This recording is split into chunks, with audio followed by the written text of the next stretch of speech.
Welcome everyone. Good afternoon. Unfortunately, man, this is the last episode of the Revenue Manager series, which was co-produced by HospitalityNet and Funnel TV. And I'm pleased to welcome my dearest Scott. How are you? I'm excellent, Enzo. How are you? Looking good. forward to the last one. Actually, it means the holidays are coming, things like that. So it's not all bad. Yeah. Christmas is around the corner, but this is the last episode, but definitely won't be the last season. Next year, we will plan a new season, but stay tuned and we will share more details about it. So today episode topics is going to be data-driven decision-making versus analysis paralysis. So a little bit confusing, the combination of words, but it's going to be definitely a super interesting topics. And we have, as usual, great guests from the hotel industry, sharing thoughts with you, Scott, right? Yeah, I mean, I think this is a cool one to be the last episode too, Enzo. It's kind of like the culmination of everything. If you remember, we talked about ancillary revenues. We're going to get a lot into that discussion today. We talked a lot about distribution channels and things, and this is going to kind of bring the whole thing together. Okay, this stuff's great, right? But how do you know what to do? And I'm really looking forward to our panel. It's a killer panel this week for sure. So let's do this. I don't want to take too long. I will share quickly the clip and see who are the guests, and then we can introduce them. That's right.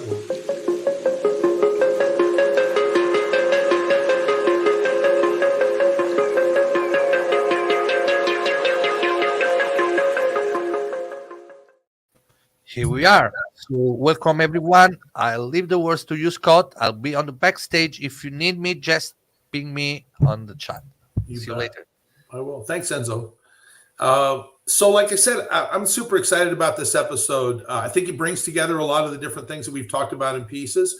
And I think it's also, you're going to see, we've really put together a really fantastic a panel to kind of finish up the season. So let me introduce them real quick and then let's get into it. The first one is Pablo Sombrano. Pablo is Corporate Director of Revenue at Decameron. And Pablo's been on the show before, so many of you know Pablo. But Pablo, for those who haven't seen us before, tell us a little bit about what you do there and about yourself. Yes, hi Scott. Hello to my colleagues here, and for everyone that is also watching us. Well, I work for all-inclusive hotel chain, so it's been some years, nearly 6 years, in this great challenge as a revenue management director for the hotels. So always a pleasure to be here. Awesome, Pablo. Welcome. Thank you. Welcome back. Next guest I want to introduce, new to the show, but definitely not new to the industry, I think, as you're all going to see. And that's Kevin Duncan. Kevin is VP of Product Management at Sendine. So Kevin, tell us a little about yourself and tell us a little about Sendine as well. Yeah, Scott, thanks. Great to be here today. Kevin Duncan, former hotelier. So those of you that are listening from the hotel side, I worked on your side of things for 20 years. In the environment, hospitality environment with sales and marketing, a lot of revenue management as well. So really looking forward to dig into data and analysis paralysis and this conversation today. At Sendine, we offer to our hotel guests or our hotel customers, I should say, our customers, we help you understand what is the journey of your guests as they're going from the dream stage all the way through the purchase stage, actually staying on site so that you can understand and know who that guest is at every touch point through the process. Awesome. And Kevin, thanks for being here. I'm really excited, especially about your perspective from the vendor perspective. A lot of times we compete with each other, and so we don't share a lot of information. But one of the amazing places that it gets consolidated is with people that are providing us the technology to enable that stuff. And so I look forward to actually our discussion a little bit later and getting into it a little bit deeper. You know, what comes from that big user group and how does it result in innovation and stuff like that. But thanks for being here. And finally, no stranger to the panel, a good friend of mine and always fun interaction when we have him on the show. Ian DiTullio. Ian, for those of you who are living under a rock, is Chief Commercial Officer for Southern Europe for Accor. And is a repeat guest on the show. And again, Ian, for those, like I said, who've not seen you before, tell us a little bit about yourself and your role at Accor. Great. Well, first of all, always a pleasure, Scott, to be here. Thanks for having me.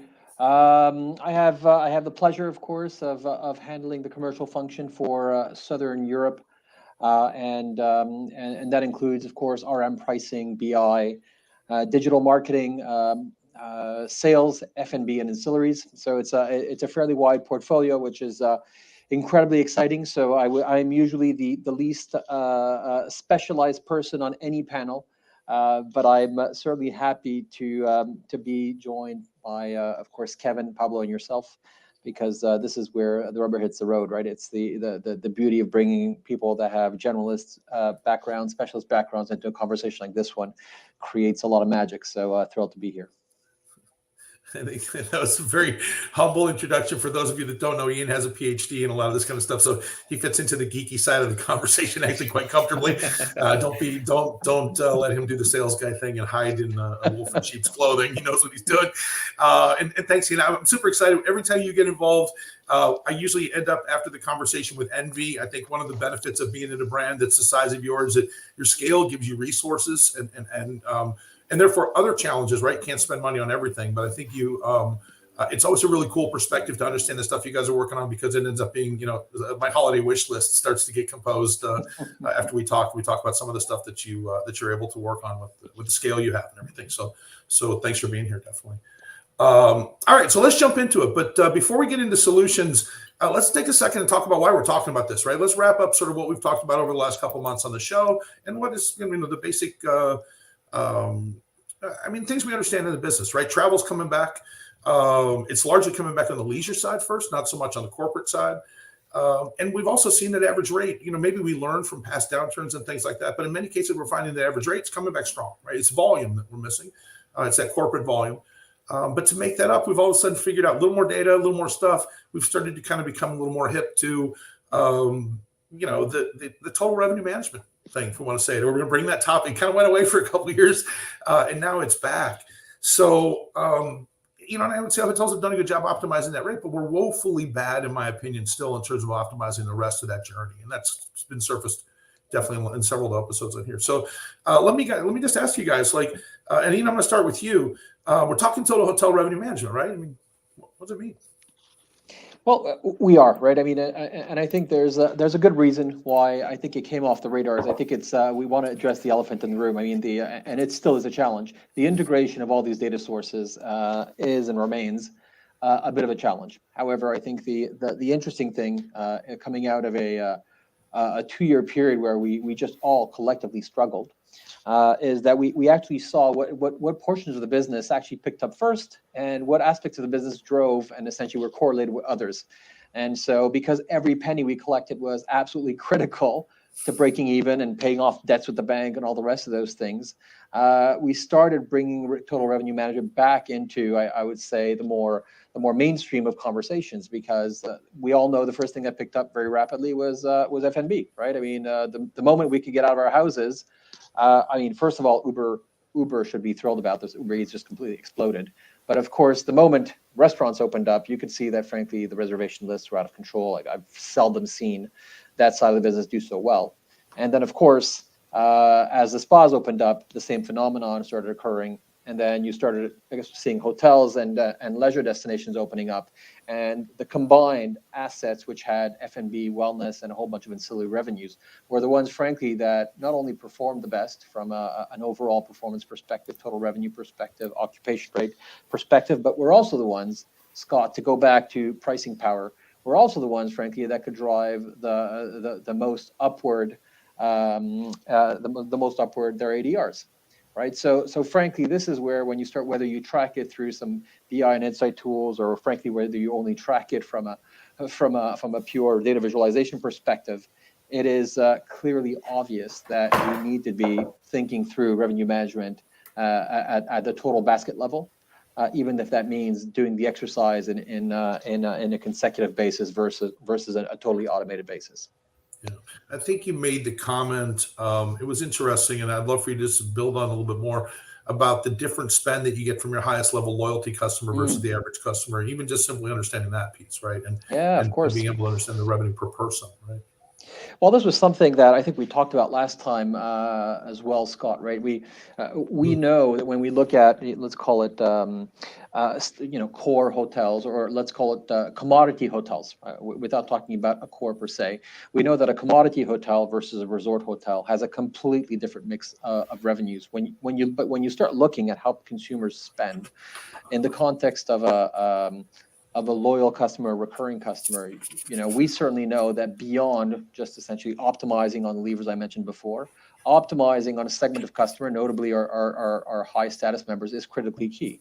We know that recurring customers in our loyalty programs will spend in resorts upwards of 20, 40, 60% more on total revenues, and notably on ancillary revenues. So when you start assessing what you're trading off on, you're trading off on more than transactions, right? You're trading off on consumers themselves. So your consumer mix as it pertains to how you're trying to revenue management, you're managing your hotel, is absolutely critical. So it's certainly no longer a transactional optimization exercise.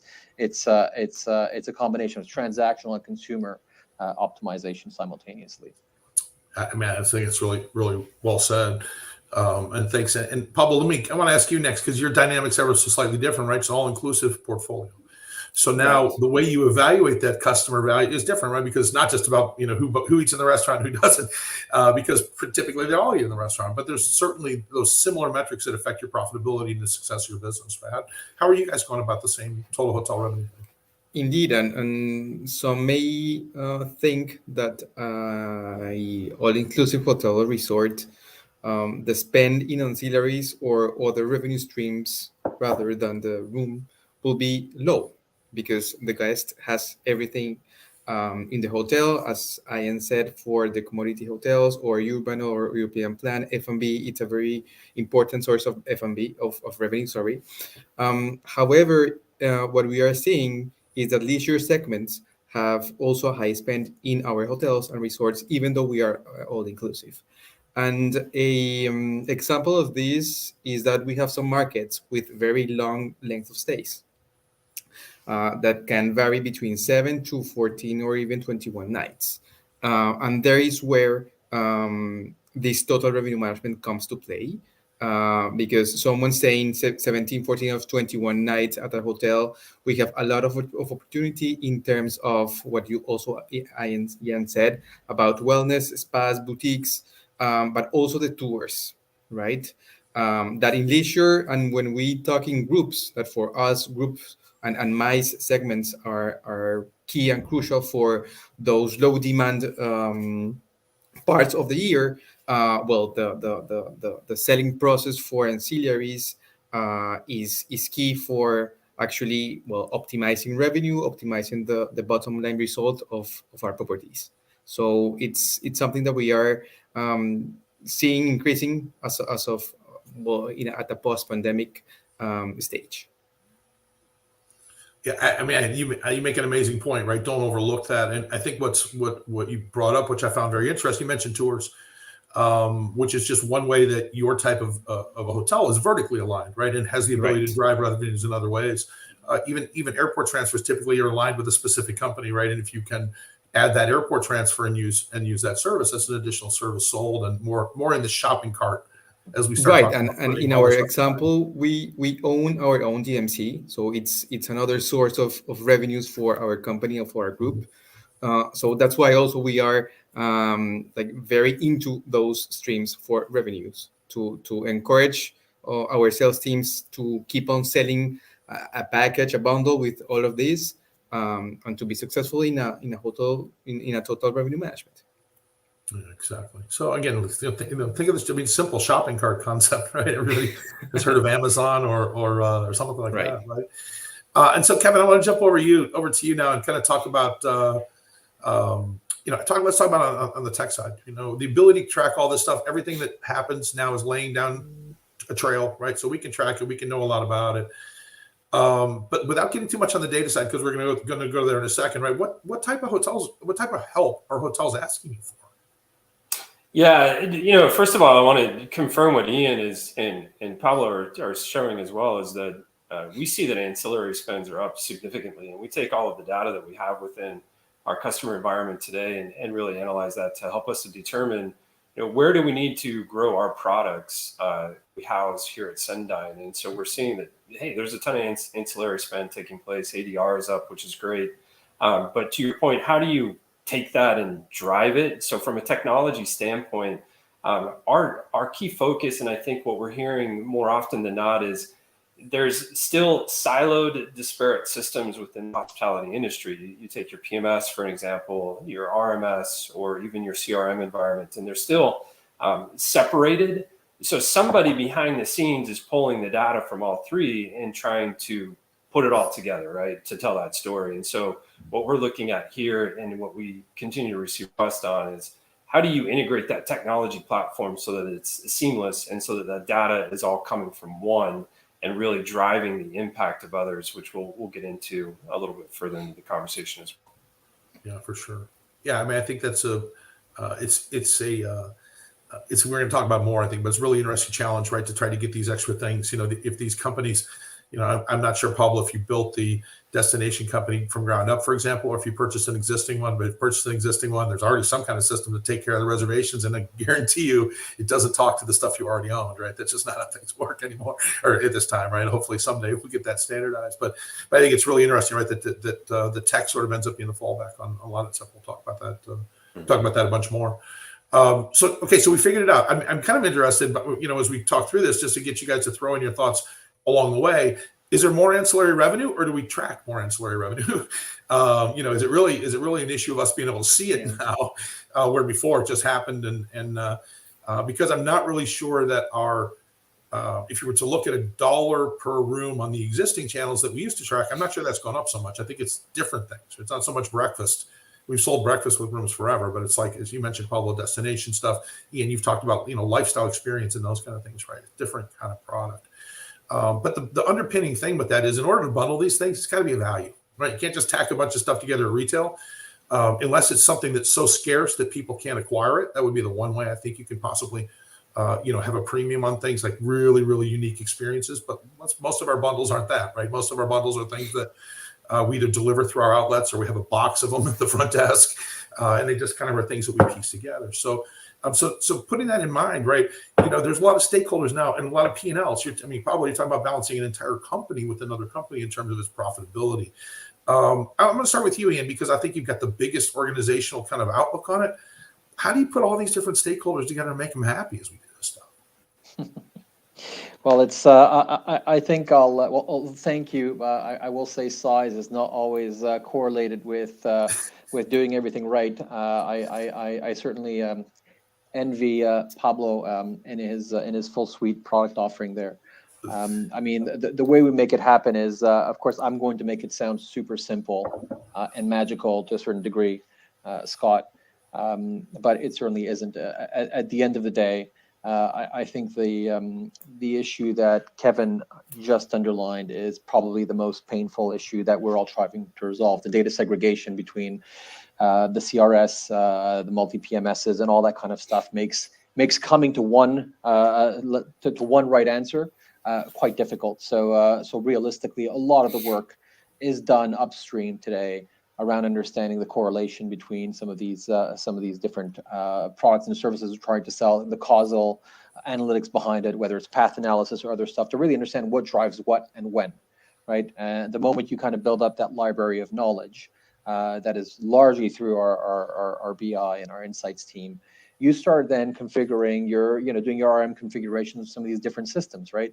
And frankly, at the end of the day, because we certainly aren't a company which has historically, to your point, Scott, bundled all these products together, we try to essentially create, let's call it de facto bundles based on room pricing and F&B pricing and then spot pricing. But we cannot do, or we certainly haven't elected to do, continuous pricing or dynamic pricing on all three of them. You can imagine that to some degree, you show up at a restaurant and have a burger on one day, just because it's not busy. The next day, you've got a 20% increase. Not sure you're going to score a home run on the subsequent visit, right? So we've made choices to keep some elements of pricing quite stable. Others can be certainly more dynamic. But more importantly, we've certainly focused on trying to get the combination and the pricing and the promotions and the bundlings right, and then compound that positive effect by getting the right channel mix, right? We know that on peak periods for a long time, we just took whatever volume was coming in. Increasingly, we are privileging some direct traffic during peaks, of course, that drives incremental margin and net ADR. into hotels from recurring customers, which have a bigger basket. So frankly, not only do you get higher margin on the room night, but you get the whole upside on the total margin side. Same thing on the segments, right? Even if they're recurring customers, if you're an M&E customer versus a leisure customer, we don't want to displace a leisure customer in a full service resort with M&E customers, because they come in, they get their meeting done, and although the meeting could be interesting in itself, the total spend and total margin generated per guest is not the same as getting 3 or 4 couples, which are recurring customers, which will spend probably 2x, 3x more than that M&E guest. So it's a short way to say there's no straight line to the answer. A lot of it is through analytics, and then ensuring you put the right insight into the right configuration and get the right channel and consumer mix all humming together. Right.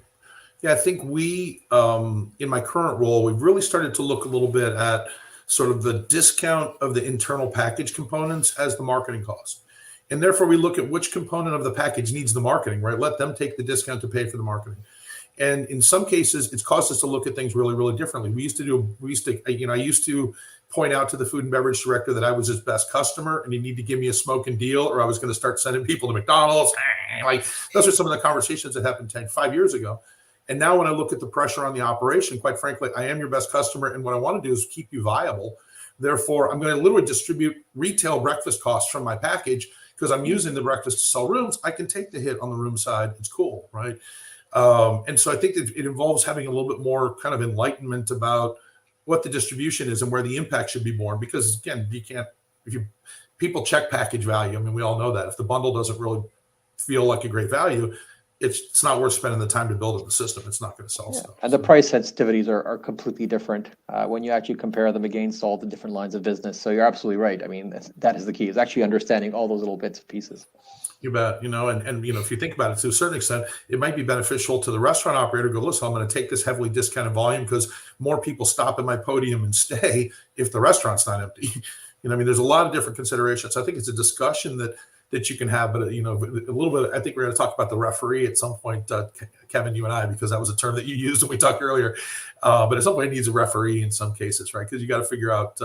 Someone's got to look at it and go, "Don't put this on the shelf. No one's going to buy this. You guys, you got to work harder." Pablo, that plays right into your space, right? Because you literally have different entities with fully separate budgets, P&Ls, egos, et cetera. How do you bring them all to the table and get them to have a discussion about sort of the overall profitability for the organization, right? How does everybody give their piece? Yes. Well, as Ian said, for us, it's a bit easier, only a bit.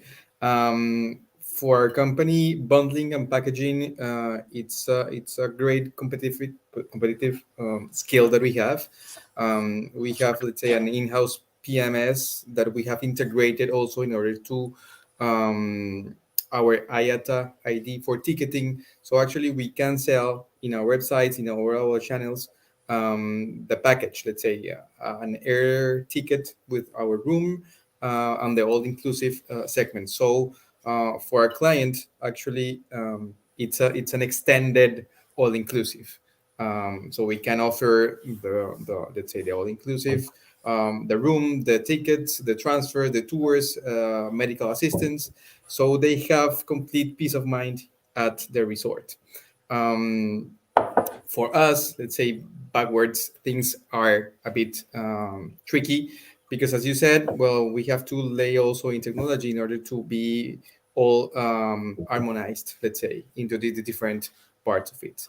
So right now we are okay with our PMS, but we see outside and we start looking for different types of technology providers. What we have, it's a bit tricky, right? Because then you have to give the distribution to another third party so they can have the whole package with the tickets. But actually, what we foresee for this and the future, it's to go to that base.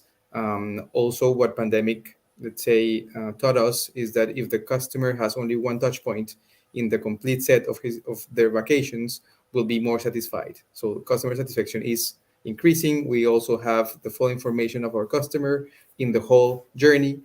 So that's how we manage it in that side. Thanks, Pablo. Kevin, that just jumps me right to you, man, because Pablo mentioned technology kind of towards the end of his answer.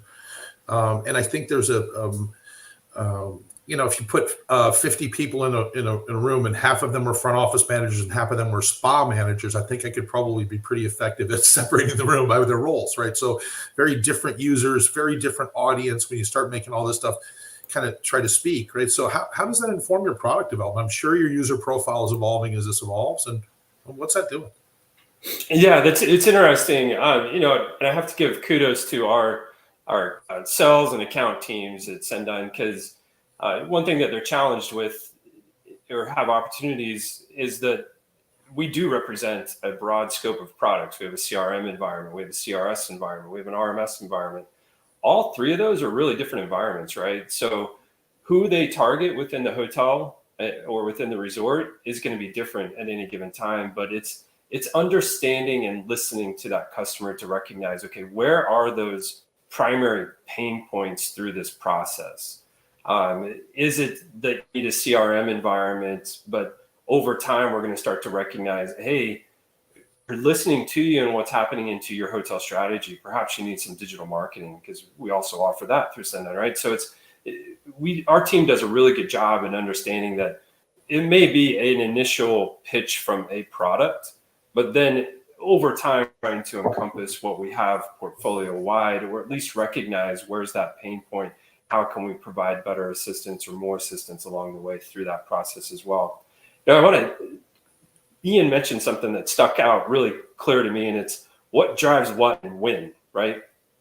And that goes along with the same thing. What are you trying to drive, and when are you trying to drive it, in terms of whether it's a package or in terms of you need technology, right? Enhanced technology stack, whatever that may look like. That's ultimately what we're attempting to solve, is what drives what and when, and how can we help you through that process as well. Yeah, cool. I mean, I think it's interesting where you have that big user community, and so you get some incredible input in terms of what happens. And it's kind of this a very unbiased way to go get information. So always fun to grab the answer. All right, so let's start to deal with what this is about, right? And let's get right into the middle of it. It's a blessing and a curse, right? Just like our rooms product, it lays down a tremendous amount of information. I mean, we can track people around. We can attribute bookings to web traffic 5 days ago. I mean, there's just all this incredible stuff that we can do, right? But now you're starting to multiply this exponentially by adding all these different additional sources that are also laying down that same stuff, right? These same unique data sets. So to me, that means there's an opportunity, probably a responsibility as a revenue manager to use that data in an informed way. So tons of it, right? I think we should jump right into it at this point. How do you avoid the analysis paralysis, Pablo? Let me ask you. Well, one point that we actually try to do at our team, it's to limit the sources of information. Right now we have millions of sources. So we have the RME, the revenue management data, the sales data, we have competitor data. We have also data about the flights, origin, destination, in order to assess the potential demand that we are going to receive, which becomes a bit overwhelming for a revenue manager, right? So first of all, what we do is to limit the sources, basically the primary sources that inputs, let's say, the analysis that we have already established. Because it's different when you analyze a group displacement. Also, it's different when you analyze when a tour operator is offering you a charter program of several months, right? But no matter if it's the group displacement of the charter program, the limiting the sources of information is key. Otherwise, the revenue manager will be completely inefficient and will delay the whole, let's say, commercial process for it. So one of the points that it's important for us is limiting the sources that we have for the analysis. I mean, clearly, you mentioned that, and Kevin, I think it kind of just sets up immediately the question of the more of those sources you can integrate, the fewer number of sources you have, right? If you can put them all in one, and I can go to one in one single place, but can it be done? How is it done? Yeah, there's no simple answer for that. I don't think there's a standard quite yet on how to determine or how to drive that in that direction. And ideally, that's what we're here to try and solve over time as well. As we keep getting the requests of, hey, we want to integrate this to this, or this component to that component, or we want our data from over here. Okay, it sounds simple, but it's really not that simple to do. And it's understanding what is or who is the end user, right? I think Pablo said it quite well. Group business and how you evaluate group business is very different from how you evaluate digital marketing and what you're going to do on the digital marketing side, right? So there are two different use cases there in terms of what data needs to go where and determining who should have access to what as well. There's a very much in the environment of hospitality. And through my experience from revenue management, where it was, hey, just focus in on the rooms, to where it's now total hotel revenue management, it's taken that scope in terms of, well, you just have the room side that you're dialed in on, and all you're going to focus in on is the demand that's driving that, and your room revenue and the occupancy and the ADR, those key metrics there. But now you start to add in food and beverage components, and should we package that? Should it be separate in terms of an ancillary? Should it be we're going to sell the room, but then we're going to add the component of food and beverage or spa afterwards, right? So it's not a full package bundled together. All that behind the scenes data in terms of how that user is purchasing. What are they going to purchase? What channel are they going to purchase that through? What's driving? Is it the spa that drove them to make that purchase, or is it actually the room that drove them to make that purchase? So we have all of the data that sits there, incorporating it all into one and understanding that what Ian wants to see compared to what Pablo might want to see can be very different. So it's, how do you take that complex environment and make it so that you're speaking the language to each individual as well? I don't know if there's a solid answer to that quite yet, Scott. No, I mean, I think it's a really, really honest answer. Say it's a work in progress, and it absolutely is, and more so a work in progress. I think because the amount of stuff that's being produced that's new, and the requests that I'm sure that you guys get to integrate with people, and I know you have a marketplace approach to a lot of your partner integrations and everything, which is the only way at this point, because I think otherwise someone comes up with an innovative idea and they can't kick out the existing vendor that, quite frankly, has been doing the same thing for 10 years. And we've seen this really cool evolution in third-party tools and stuff as a result of those marketplaces. But I think there's probably no other answer. It's a work in progress, because you're going to keep getting more. I think we're going to find that eventually the more important thing is not going to be what do we look at, but what do we choose not to look at, simply from the volume of things that come along. Like, that's more and we'll talk about that in a second. Like, how do we bring something new into the existing process? Because we all already have we've had a strategy meeting at every hotel every week since, we're in the holiday season. So since forever, right? But at the same time, little by little, more and more stuff's creeping into that. The meeting can't just become a 5-hour meeting. People don't tolerate that. They don't assimilate anything from it. It becomes useless. So, how do we boil that down and make that more usable? So, Ian, I might actually come to you, and I'm going to put you in the spot again. One thing about we've already outed you as an honorary geek, so you can't skirt away from that one at this point. Damn it! It is what it is. And also, I think, when you look at stuff, it's a different decision when you're sitting above an organization. You're trying to make sure something is duplicated, right? That these people don't just become data hounds and have 3-hour strategy meetings. That somehow we set guardrails up for them so that the right decisions are being made. And you've talked about integration, all these sources. Like, how does the rubber get on the road in that sense? I mean, it's interesting because you're right. I mean, I don't shy away from being a geek. Honestly, I did my PhD in optimizing the financial returns of marketing campaigns and fast-moving consumer goods. So I had tremendous amounts of data to analyze, and realistically, you start realizing that not all data is good data. And this was probably 10 years ago, but the logic still stands today, and probably even more so. There's so much data out there. Every day, someone comes in with a new use case, right? Some of the comments that Kevin and Pablo mentioned are right on. Some people want to understand, well, what are the preferences of customers? Do the preferences impact purchase? Does channel impact purchase? Do I need to be multi-channel or omni-channel? Does context impact purchase? If I'm contextually in the hotel versus pre-stay, how many days before pre-stay do I optimize my conversion on? What type of basket optimizes, my total basket? Do I offer too much choice because then the person doesn't convert? And then, by the way, I also get questions around, should I have a red button, a green button, a yellow button? All those questions are data, right? At the end of the day, all those questions are data, and I'm of course not even getting into the data, the clickstream data, which is of course a whole other set, which is of course very informative. But all that to say that pragmatism is key. I mean, at the end of the day, I hate to make it simple, but it is simple.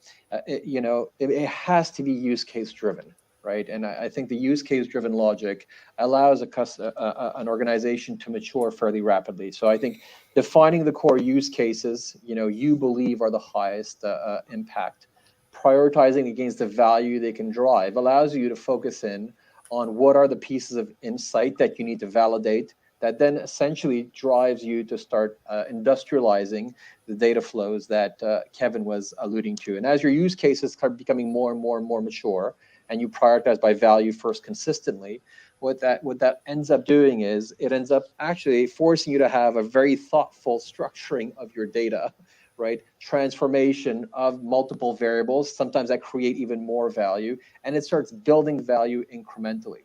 And only from that point on can you start leveraging things like AI or elements like Einstein in the context of on-the-fly segmentation and tools like Salesforce, et cetera. But people that consider this a big data pool, and they dredge and they throw all their data in this massive data pool, and they cross their fingers that some magical AI will come down from the sky and save them. I can tell you that doesn't happen because in most cases they will find the answer once, but the capacity of that intelligence to replicate the results are not consistent, right? So there's a certain degree of knowledge that be careful with what technology promises sometimes, because if you don't have some of the basic knowledge and use case understanding, the technology will not necessarily give you what is promised. That's kind of a premise at the bottom of the contract, right? You need to know how this technology works. And by the way, you need to have a baseline and an understanding of how consumers think and how the data is generated and transformed into insight. I mean, I think that's super, super insightful. First of all, there was a nugget in there that I'm going to point out, and I'll point it out in the form of an anecdote. When COVID first hit, I was getting a lot of questions. Should I be putting my health warning at the very front of my website, or should I kind of have it at the end? Like, everybody's trying to figure that whole thing out. And I said, well, I'll tell you what, let's do this. Let's go look and see what Marriott and Hilton are doing. No offense, Ian, just was more my US reference, right? And both of them, full screen pop-up that you had to acknowledge with health thing. I said, well, there's your answer. And then, well, why would I want to do what they do? I go, because they've already tested this several 100,000 times, and they know which one works and which one doesn't. And it'll take you 4 weeks worth of traffic to do what they did in 10 minutes with an A/B test. Yeah. So get over it, learn from it, move on. Don't overanalyze. Yeah, exactly. And these tests are automated today, right? I mean, people know this. I mean, historically, you had to configure A/B tests, right? I mean, Kevin, I think you've done this multiple times. You configured it, and then you essentially got critical mass, and eventually, after 2 weeks of testing, you'd get your answer. Right now, the solution sets out there essentially will do it. You get the critical mass, and it automatically give you the best outcome. They can also do it by segment. So it's an incredibly exciting period to be in revenue management in digital, because we're at a time where things are starting to scale. People are starting to have the competence to actually utilize these tools.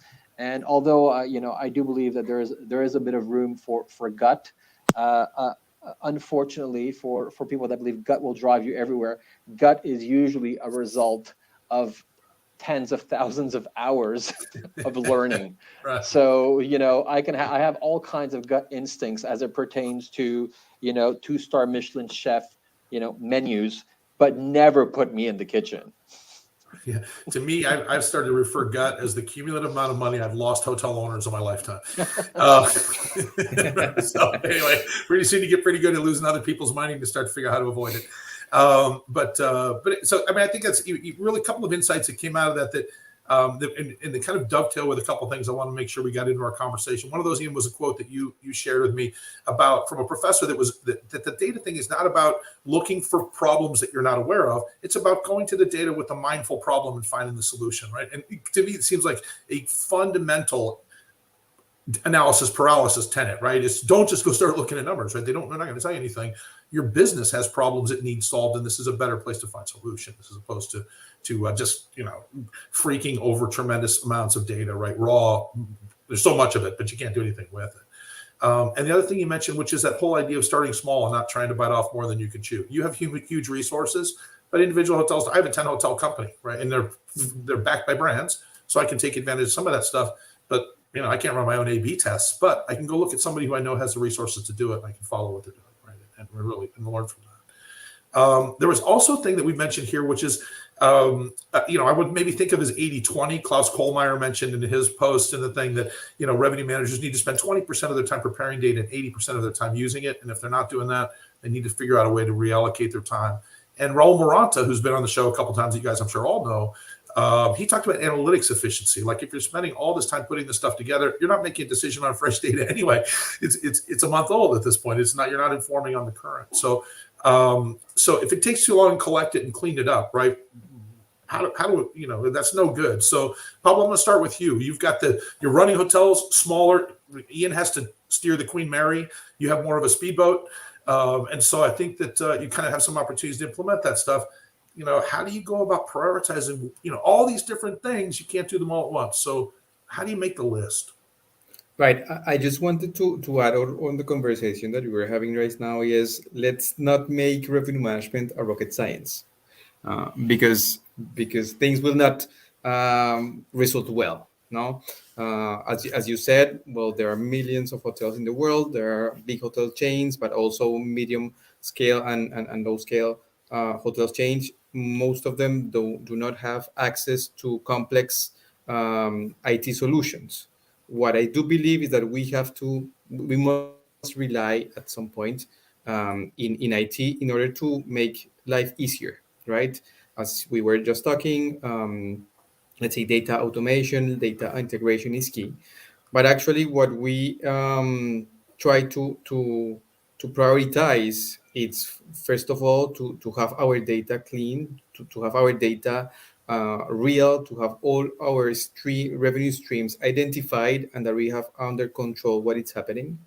And then it's great if we have a revenue management system which can back up or try to complement the let's say the way the revenue manager works. I'm with Ian when it says if we don't understand perfectly the basics, not anything will come, let's say, in a good way.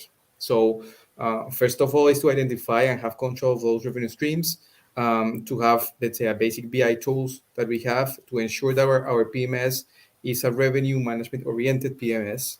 There are some PMS that can be more to accounting, how things work, the account, the billing, but to ensure that we have at least that tool. And then, of course, if we have a more advanced revenue management system, which can give us an algorithm that will keep on learning from old experiences, and then we are going to start to talk about machine learning and more interesting things, which it's also a good opportunity to go for it.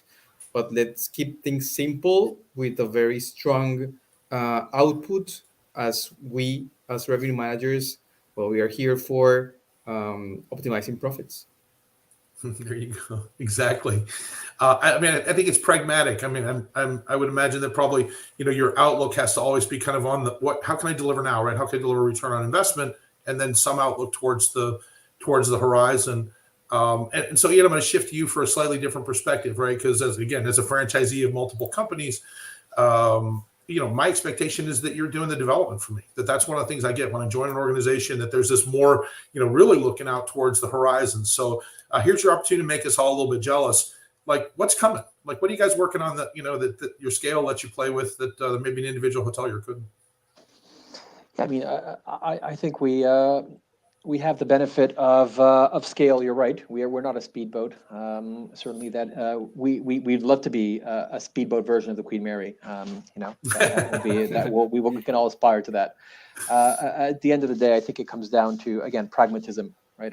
I think Pablo alluded to the fact that there's different solutions for different hotels, and although you can be a massive organization like Accor, you still have I would say an incredibly different amount of stakeholders. You have stakeholders that are small single hotel owners that are hotels that have limited F&B and are of course that serve an amazing purpose of connecting. Let's call them road warriors. And those hotels have a specific need, and then of course you go all the way to full service resorts. So one of the core services that we offer certainly is tailoring our RM solutions to the segment in which hotels fit. So we have a suite of revenue management solutions that go all the way from the commodity all the way to full service with adaptive pricing. The data, of course, is where we certainly are quite strong. We have a capacity, of course, to collect that a lot of that data at scale, and then, of course, target consumers throughout a variety of different channels, whether they're online in our app, through our acquisition. And so the density component, of course, allows us to have a firepower which is significant, right? An effective scale that an individual hotel, when they're going out there and bidding and whatever, will not necessarily have. And probably the last element, which is actually quite important, is increasingly we're of course manage and franchise, right? So in the context of a management contract, you certainly have your hands on all the levers. It doesn't mean that you don't support franchise, right? In the context of franchise, our job is to start educating, training, providing guidance to hotels on how to really optimize some of their levers themselves their own way, because we have some wonderful franchisees that we can certainly provide much more reporting and insight to in an automated fashion, as it certainly is becoming easier to do so. That can then, by default, generate more value for the whole network. So, frankly, although I am envious of the speedboat, certainly, I have to tell you, I'm having a blast utilizing some of these big engine room levers. Yeah, I imagine. Second, we're going to talk about correlations, right? But all that data lets you kind of play around with, wow, look at this, right? Or look at all this, it's useless, which is really pretty cool. All right, so and now, Kevin, your company sells this stuff, right? I mean, you guys are a leader in the space, and so you're constantly having to stay one step ahead of it. I think again, this is one of those places where that user group, right, gives you the benefit, because probably once you get to scale, I think probably a lot of your greatest innovation come from your existing users and that kind of stuff. But I mean, where's it going? What can we expect? Yeah, you stole my thunder, Scott. Our user group, the folks that use our tools, that's where we get our innovation from. A lot of it is, really understanding who they are and what they want to see in the environment, and how can we evolve what we do from a technology platform, whether it's a solo solution that we may offer or a combination of solutions that we offer into the hotel environment, the specific hotel environment. How can we drive that further? We're listening to our customers to understand that and to really help us innovate off of that as quick as we can, right? I think what we're starting to see, and we're going to see more of, is really an integrated technology platform. Here at Sendine, we're privileged to where we do have key components of the hospitality environment tech stack all under our belt, right? Or all housed under Sendine, and that being digital marketing, revenue management, CRM marketing. I mean, these are all key aspects that each hotel needs to have a say in, or a piece of, perhaps, and maybe not all, or maybe not all of it, but at least a component or two of it, right? So we have the opportunity here to really say, how do we take that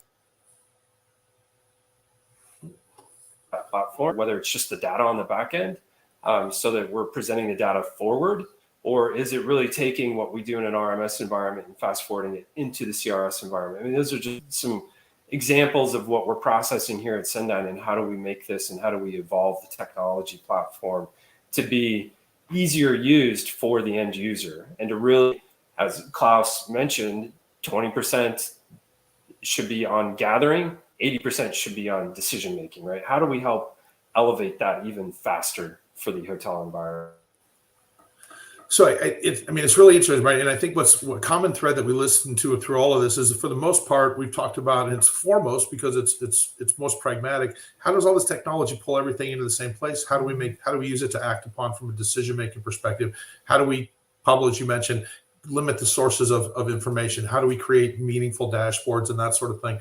But we're not really that's not cold fusion from a technology perspective, right? And so I don't want to get too deep into it because we could do an hour about it for sure. But a little bit about, everyone mentioned AI at some point in all of that discussion. Where does that come into a role in terms of finding correlations? Like, all this new data is coming at us. Seems to me we should be able to say, okay, here's a new data source. Does it matter or not? And something should be able to give us a relevance score, and we should be able to move on. But where's that all play in? And I mean, anybody who wants to chime in, I think we all have thoughts on it. AI. No, I think make it easier. Ask you first, Ian. Sorry, that's a dirty trick to a panel. Well, yeah, the AI question. I love the AI questions. I mean, it's look. I mean, AI. What is AI, right? I mean, AI is a relative question, right? You can go anywhere from statistical models all the way down to proper, to proper AI. And in the middle, you've got decision trees and other things, right? So frankly, I think a lot of the AI algorithms today are informed by what machine learning used to be a couple of years ago. And frankly, they're a combination of all these models that used to exist, right? And frankly, increasingly, these black box designs are now actually creating outputs that people can understand. So here's the good news. I think at the end of the day, you need to utilize AI from the moment you have a basic understanding of your business. So I think at the end of the day, increasingly these out-of-the-box segmentation, whether it was the old Oracle RTDs or the Einsteins from Salesforce, or you've got similar tools on Adobe. Frankly, you can get close to optimal performance using a variety of different tools, right? And today, I can guarantee you that I can run an out-of-the-box AI algorithm on Salesforce that would have the same performance as what one of our analysts essentially has run utilizing other approaches, right? So at the end of the day, AI is not the be-all and end-all. The key is essentially to focus on your use cases and to continuously test. And eventually, once you actually start getting the right data, right, you start actually building up some of the performance through AI. But to me, you'll get the most value once you've actually structured that data, tested it, and start building the robustness of some of those data variables and the transformation of some of those data variables. So to me, it's a step-by-step process, right? I think don't jump into the AI for the pleasure of jumping into AI. See this as a journey whereby you learn without jumping into the deep end of the pool. It's like swimming, right? You don't jump into the deep end of the pool and hope you're going to swim, because you're going to die, right? Start at the shallow end. On the Autobahn. I know what you're saying. Put your little floaties, right? Learn how to kind of paddle a bit, and down the road, go to town, right? But there's no sense in jumping in deep end right away. Yeah, I think it's funny. First of all, I said the term AI. All three of you smirked, which is amazing, because it was like when you said blockchain 5 years ago. You say blockchain, and some people think it's going to solve every problem. AI is kind of the same thing, right? But I think it's a lot like data in general. I think if you find an application for it, it's probably pretty useful. But to decide you're going to employ AI, I don't know that has a lot of benefit, right? Not many of us can get our arms around it. Pablo, how about you? AI. Well, in our case, that's going to be the next future. Well, for us, it's just like something we have to get there. But many things we must be prepared. I think that I recall the point that we are discussing. We have to have basic things clear and get more into that base. Yeah, I mean, think about just some of the silly things, like we're talking about all of these slightly disparate databases. It could just be used to make sure that we're matching up the customer data from 3 different systems. There's a lot of different applications, right, that are pretty pragmatic.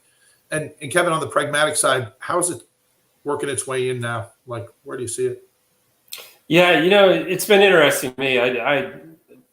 Our head of science I get to work with on a regular basis is fantastic. I've learned a lot over the last really 12 months. What is AI? What is machine learning?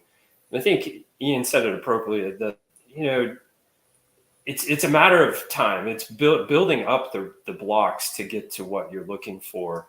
AI has increased efficiency for sure, and really allowed users, analysts, commercial leaders to dig into data quickly and make quick decisions. So it's being more of that proactive versus the reactive. But one thing that we're learning too is that as Sendine, as we've acquired Pegasus, for an example, there's a ton of data that sits on the CRS side. How do we want to use that data to influence demand forecasts or influence a price recommendation? And that's a process where you can't just layer it on and say go. It's really learning through that. That's what we're doing right now, is understanding if we add CRS information or CRS search information into our current RMS environment, what does that mean? What does that do? What happens to that environment? Users interpret that data differently. And then, what if we put an AI algorithm on top of that as well? And what does that mean moving forward? So these are all components that we're working through at Sendine to really, how do we get to the end result, recognizing it's not a quick win, it's a process to get there.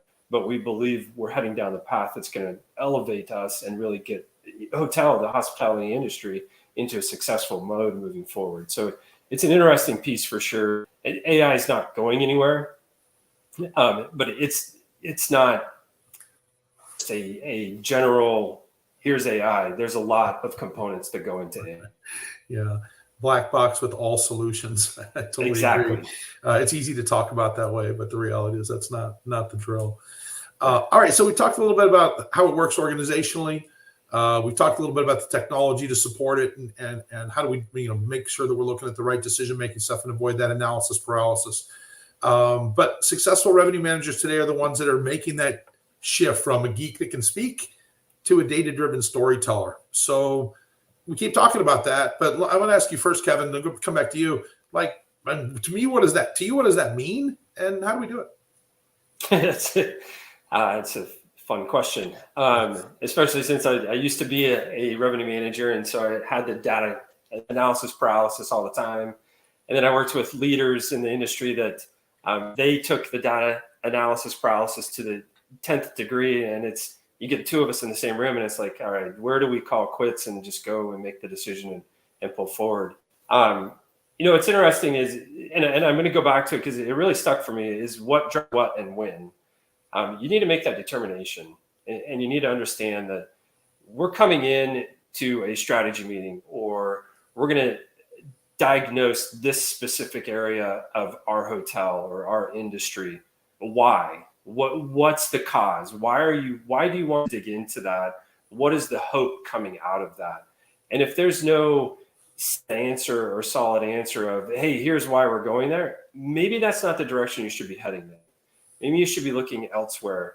But you start to get different players out of the hotel in that same room, and it provides a different perspective as well. Front office leaders have a very different perspective from a revenue leader, in my opinion, and based off of my experience, that I wanted them in that room with me to make strategic decisions, because they have more of that cost component, the understanding of, well, here's the upset customer coming to the front desk because they received a $99 rate when the customer in front of them received a $49 rate, right? Well, what was the cause of that? So helping understand that there's an extent where you just have to call, this is it, we're marching forward, let's reorganize, or not reorganize, but let's reanalyze what took place tomorrow, right? Did we make the right decision or not? Where do we make those changes?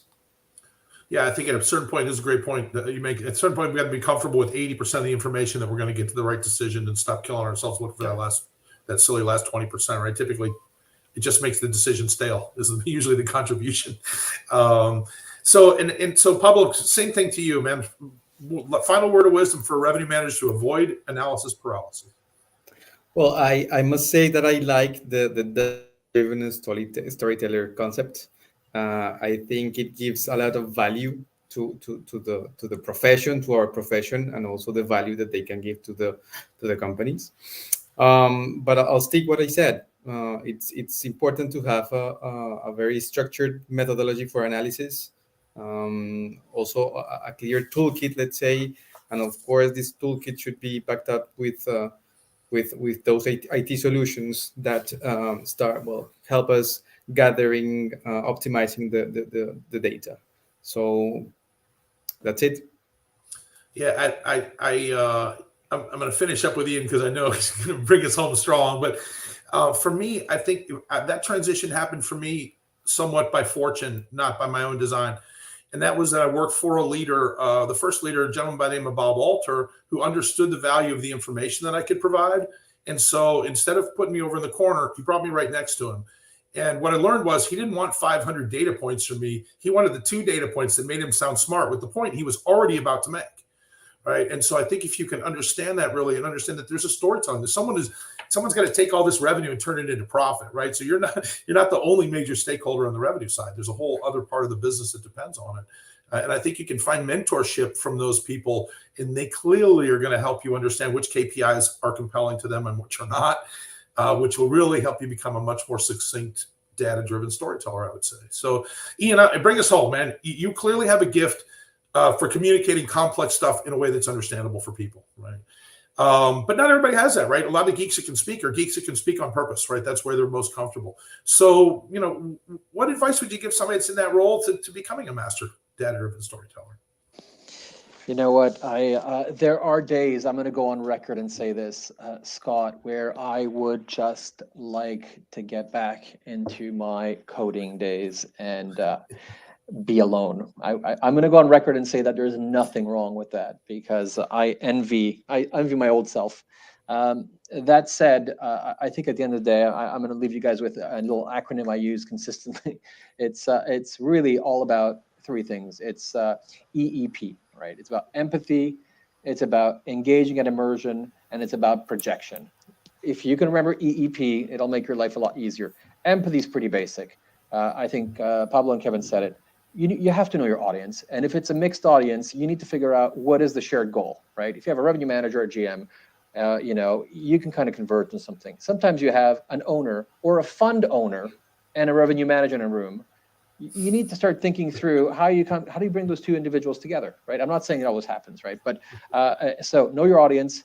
What is their shared goal? That will immediately allow you to start building a certain degree of trust, because they will understand. They will actually see that you've understood the output they're at least commonly seeking. The second piece around engagement, right? Engagement is and immersion is about bringing them into that storytelling around that shared goal, right? That creates a certain degree of proximity, contextual relevance, et cetera. And the last one is around projection, right? You cannot close a meeting after you've engaged and immersed them into a topic without projecting them on an outcome of what story you're essentially telling, right? So it's not unlike what some of the best stories in the world are all about. It's about knowing your audience, engaging with the reader, and essentially getting them to dream, right? That is how you become a really effective storyteller. Now, when you have the right data in the context of those conversations, I mean, that's it. You're hitting home runs all day long. Enzo, how do we finish on anything other than home runs all day long? Well, when you have those great leaders and this experience and sharing those is a great knowledge. And I see the audience is keep watching and it's not leaving, So great. Yeah, great panel, gentlemen. Thank you very much. That was really, really interesting. Really enjoyed it. Cool. Right. So Thank you. Thank you, Jan. Thank you, Pablo. Really good to see you again. And I will see you again soon, I hope. All right. So if not, wish you great Christmas and of the year. Right. So I'll see you in January. Thank you, Jan. Thank you, Pablo. Bye. Bye. Great day. And great financial results to all of us. Let's do it. That's exactly right. Let's do it. That's right. Finish strong. Bye. Ciao. All right, Scott. So let's have a quick second break, and then you can start the executive interview with Kevin. Okay? Beautiful. That's perfect. Perfect.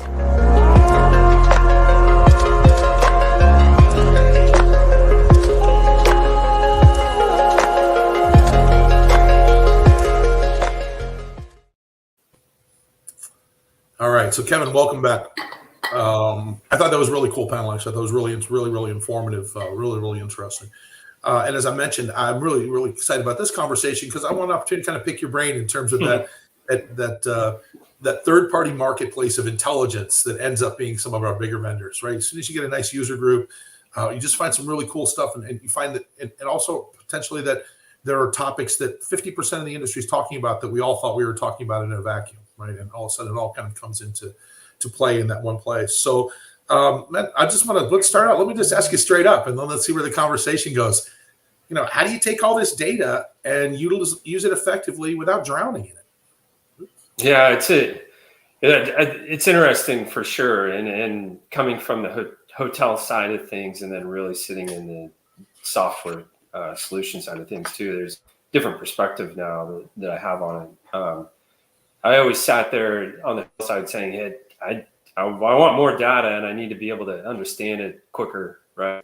But then I'd sit back and go, or people would ask, "Well, what does more data mean to you?" Well, I want all of my ancillary spend. I want to understand the cost of every component that goes into the hotel. I need to recognize big picture in order to get to the small picture. And so we see and we hear the same requests today. Help us understand the big picture so that we can narrow down to the small picture as quickly as we can. And that's the caveat. We do it quickly. We don't have the time to spend to take the information and analyze it, or put it together, I should say, on our own, and then be able to analyze it and then make those decisions, because it was said earlier in the interview itself that you're losing time. What you're making a decision on today should have been yesterday. And so we have to analyze it quickly and do it fast. So we're looking at it and saying, how do we take all of this information and put it into a solution that's going to provide the quickest analysis for any user in the component or in the environment to drive results, to drive profits. And that's the one thing that we keep in the back of our heads at Sendyne too, is that each of our products are telling us profitability. How do we help them drive profit through all angles of what they get their job? Gotcha. Yeah, I mean, I think it's really interesting. We talk about more data and more data and more data. Yeah. And it's been really interesting as an operator of franchises. It's been interesting that it seems like the brands have done a pretty good job of starting to narrow down a little bit of some of the static. Right, we used to look at all these reports individually. Now we pull information from Rate Shopping Report onto the revenue management system so that we can display it at the same time, instead of literally sitting with two things and comparing dates, right? It's just some of the most basic applications of technology that unfortunately are kind of a heavy lift when you really get down to it, because one report is landscape and one report is portrait, and next thing you know, things don't work anymore, right? It can be that simple in terms of sorting that stuff out. But so we talked a little about getting it all in one place, but I don't want to make light of that. Like, how do you guys do that? And I'm referring to, your partnerships, marketplace stuff and everything. And then what happens when someone says, "Hey, listen, I've got this disparate database, but I think it has relevance. How do I bring that in? I mean, how do you guys accomplish that? It's got to come up all the time." Yeah, it does. And so we're looking at it from how do we integrate, right? How do we pull that data in? And a lot of it is on the integration side. It could be through an API, it could be through an ETL, sending us a flat file of information. But that's part of it.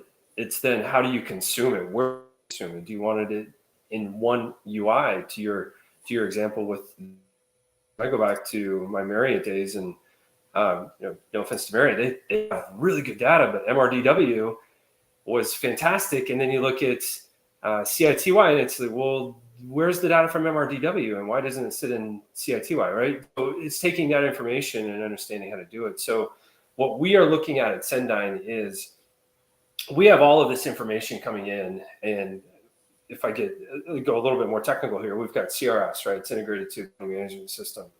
We have a CRM environment that's integrated to a property management system.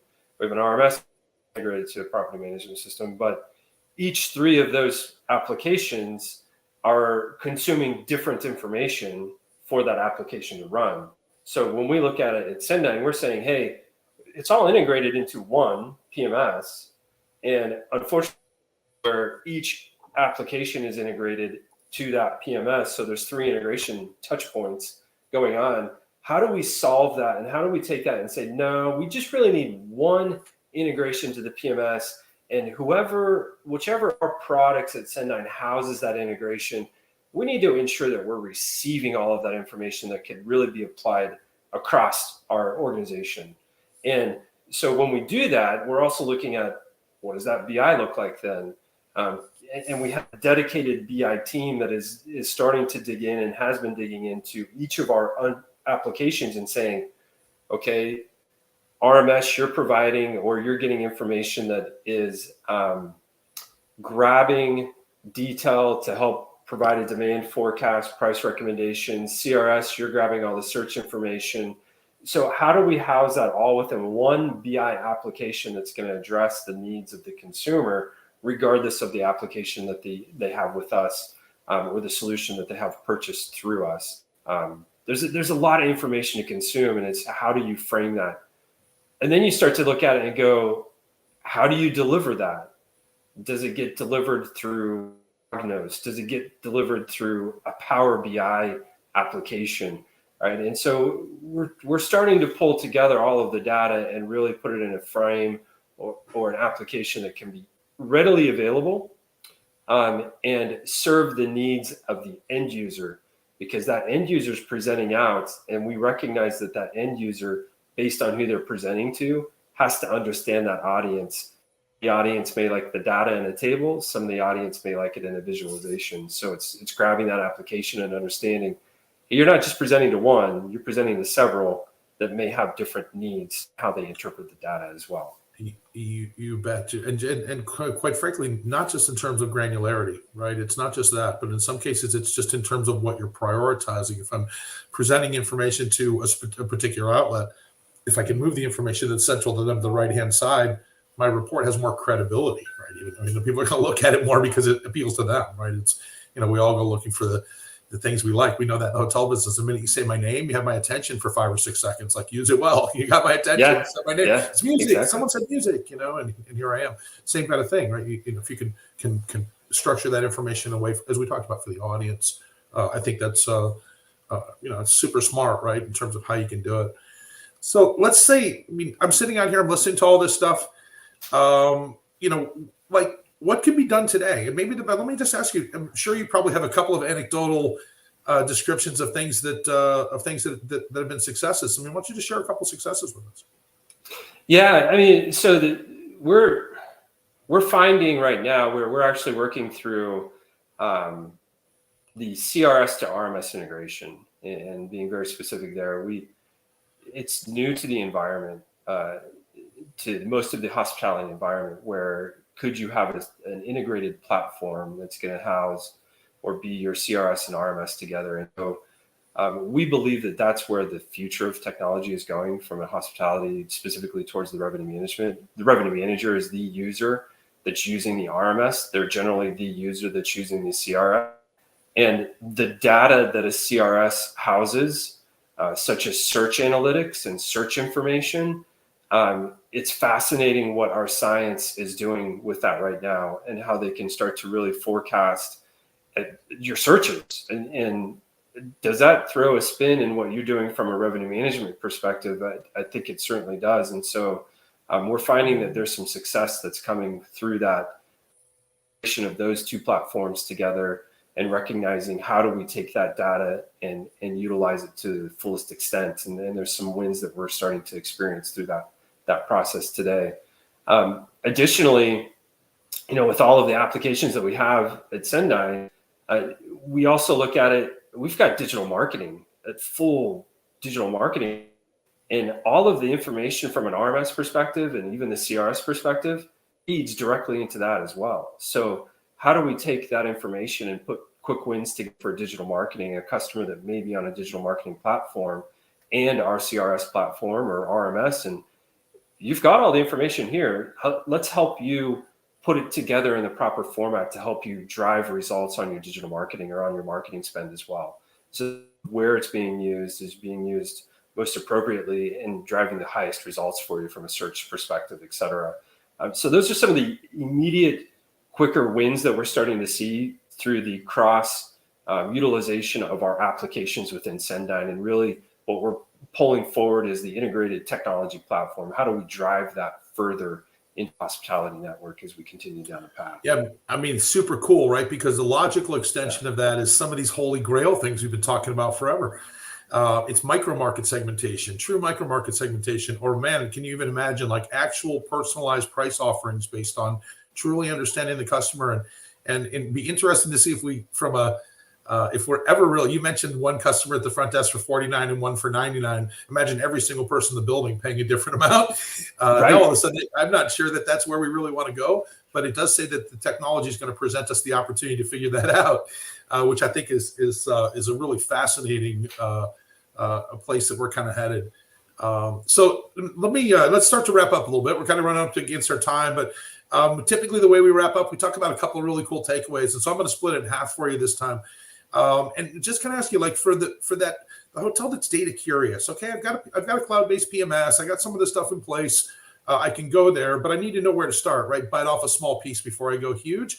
What advice would you give that data curious hotel on how to get started in taking advantage of some of the stuff we're talking about today?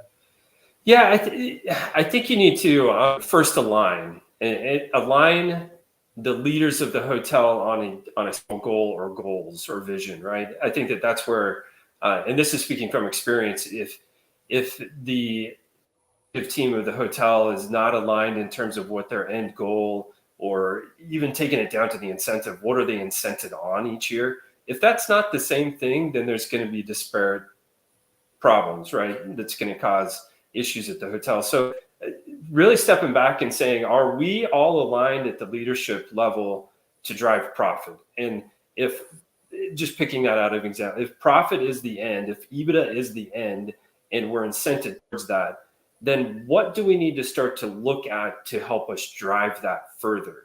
So really you start the analysis flow of, okay, well, where's the most profit in the hotel, right? Or where's the lowest hanging fruit in terms of profit?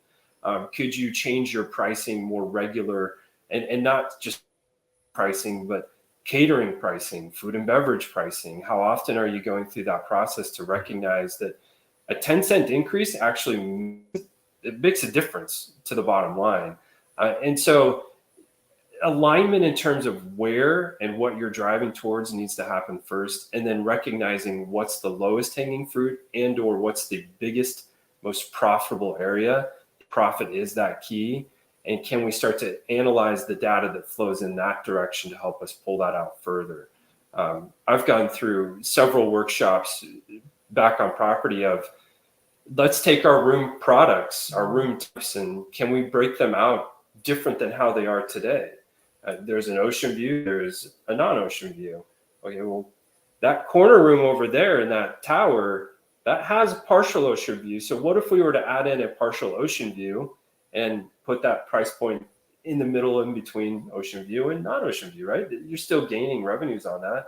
So it's looking at things in that light and understanding how you're driving towards the one or the goals all together within a leadership perspective. That changed the environment for me drastically on the hotel side. Cool. All right, kind of last question, last golden nugget, and sort of changing that around a little bit. Similar question, but for the hotel that thinks they're on top of it, man, we got this stuff wired. We're doing digital marketing. We're guiding our spend based on information. Like, we're doing the right, some of the right stuff. What should they add to their routine to make sure that as stuff is emerging, they're not late to catch it, right? That they're sort of on the front end of figuring out what's coming next. Yeah, that's a really good question. And I think it's one that we are challenged with, at least personally. How do I stay ahead of the curve in terms of the environment that I work for, the RMS and what revenue managers are doing? Right? I think it's really recognizing it's the 80-20 rule. How much time are you spending on the most successful areas? And I would say take that and really step back and understand, are we spending 80% of our time on the most successful areas of the hotel? If not, what is that? Or not, right? Or are we spending the bulk of our time on minor stuff? So how can we drive what we see today even further? And speaking from a technology perspective, are we all aligned in what each division of a hotel is looking at, right? Is the marketing team dialed into the same area as the revenue team, dialed in the same area as the sales team? And is there opportunities from a technology perspective to where we can drive that even further to help us get to results quicker? It's hard when you're performing well to step back and go, wow, what else is there, right? But something's going to come to it. You're going to find if you just take the time to really dial back and look at everything holistically versus we're continuing to march forward. You have to.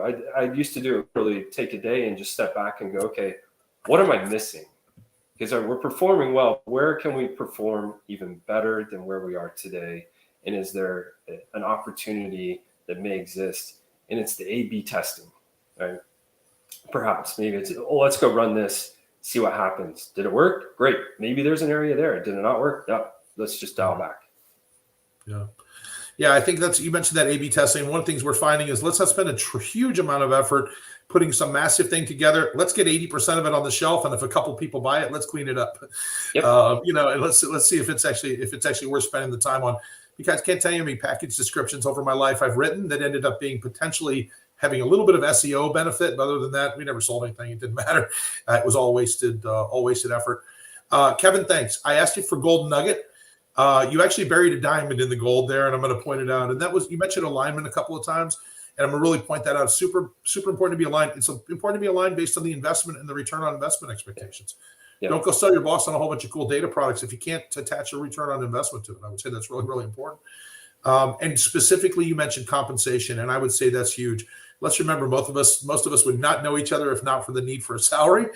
And so when you compensate me, but that's contrary to someone other piece of the business and their needs, you create a conflict that's really can be resolved if you just make sure that you've got alignment in terms of incentive comp and stuff, which a very central theme that seems to work its way into a lot of these episodes is, I mean, think about, sales and revenue people. I mean, they want to win, right? And typically there's some piece of their compensation attached to winning. And if my winning means you losing, we're enemies now. We're opponents. We're not on the same team. It's a problem. So yes. Definitely that's a huge one to take away. So Enzo, we're up against our time, man. I think this has been a really, really cool episode and a really good episode to kind of wrap up the stuff that we talked about all year long, because it sort of brought everything all into one nice place. So what did you think? With you coordinating and moderating and the co-production here of Funnel TV and Hospitality Net is all guaranteed. Then we have this great Kevin with Sendayan, and that was great. So very, very, very interesting. So Absolutely. Here we are, guys. So this is the last episode again. So it's gonna be a little bit sad. I feel you're gonna be really far, Scott, because you've been in Switzerland until a few months ago. Now you moved in US.